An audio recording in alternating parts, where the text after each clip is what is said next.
Käkikeerajate nädala ringvaade. Uudised meist, aga esitatud lihtrahva kulul.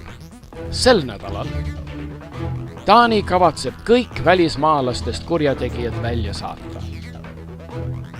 Meeldivalt vaiksed partei sulased Riigikogus. Eesti mehed surevad ikka veel noorelt ja ajaleht Äripäev paljastab välisministri pettust. Hakkame pihta.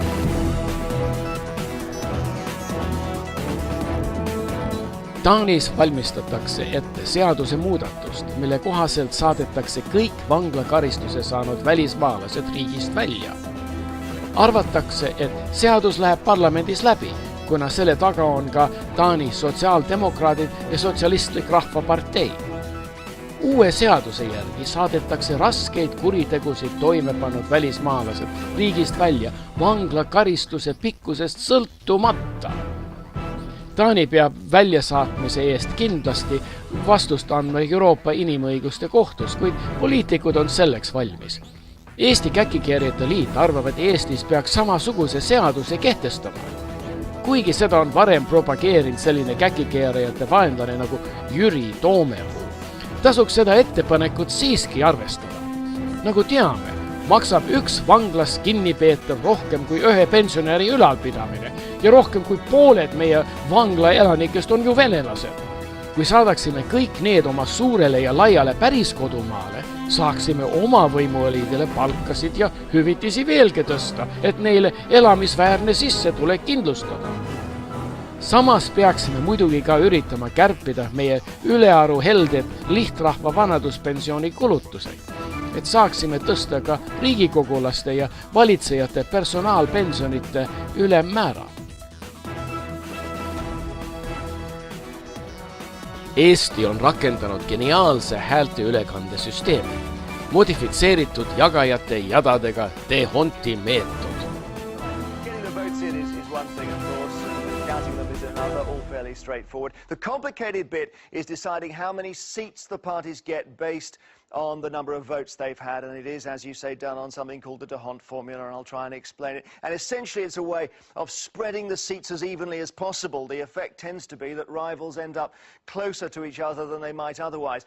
Let me show you the system now, and I'll do this based on the 2004 vote in the Southeast. So we're actually looking at real votes here and a real result from 5 years ago. And here's what happens. You take you look at the numbers of votes here, and we've got the raw numbers of votes here, so you see the Conservatives have got the most. And you take the party with the most votes, you give it an MEP, you then say how many MEPs has it got, and you add the number 1 to that, and then you divide their original starting total by that number. So it'll become clear when I do it now. Let's look at the Conservatives. They're 776,000, right? So they got the most number of votes based on the first reading of all the numbers.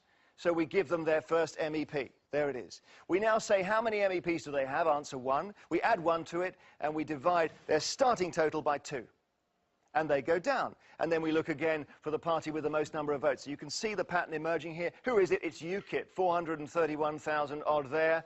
So let's give UKIP their first MEP, and again, take them down. So they've got their first one there, and we take them down by their starting total divided by 2. Now we look again, and this will just reinforce the method here, because we now see the Conservatives have, once again, the most number of votes, even though their original total was half, 388,000.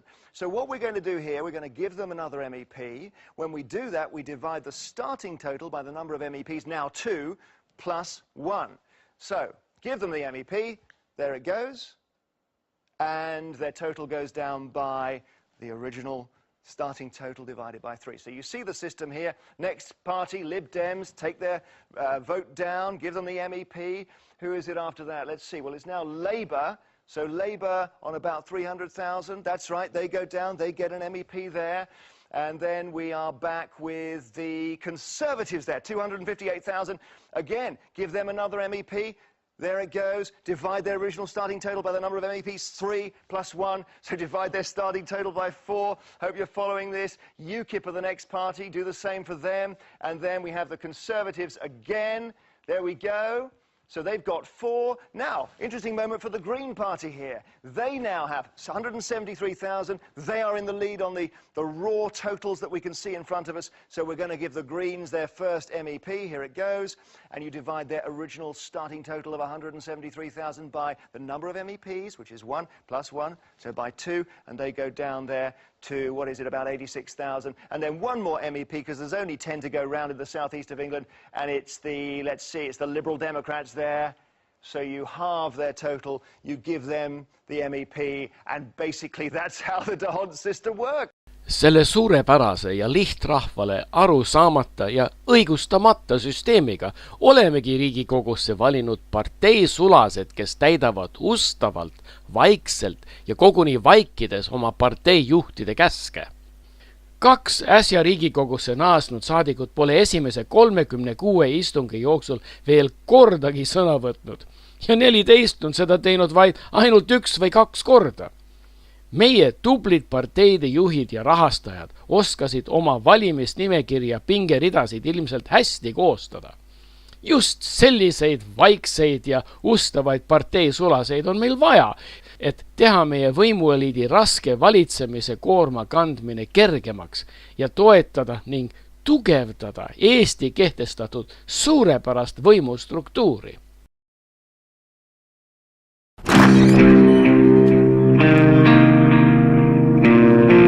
Terviseks!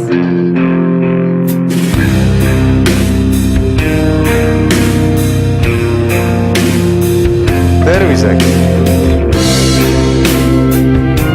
Terviseks!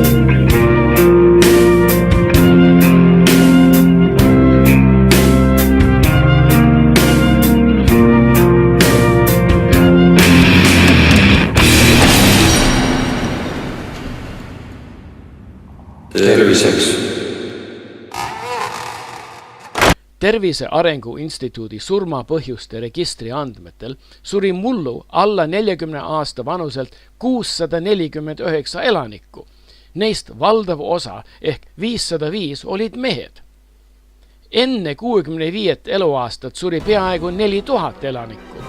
Ka nendest umbes 70% mehed.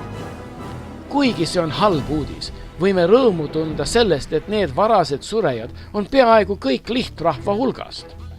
Meie tubli võimueliit suudab oma tervise eest palju paremini hoolitseda kui tavainimesed. Võime rõõmsad olla teadmises, et Eesti tublid käkikeerajad elavad jõukalt, kaua ja muidugi õnnelikult.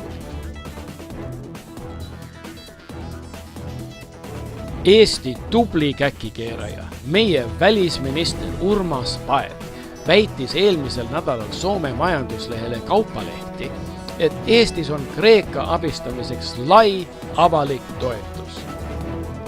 Kurb on tõdeda, et meie võimueliit ei suuda ikka veel Eesti ajakirjandust täielikult kontrollida.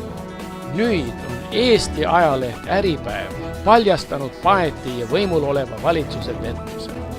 Nende poolt tehtud Eesti avaliku arvamise uuring näitas, et rohkem kui pool vastanutest on hoopis võlakriisis olevate Euroopa riikide abistamise vastu.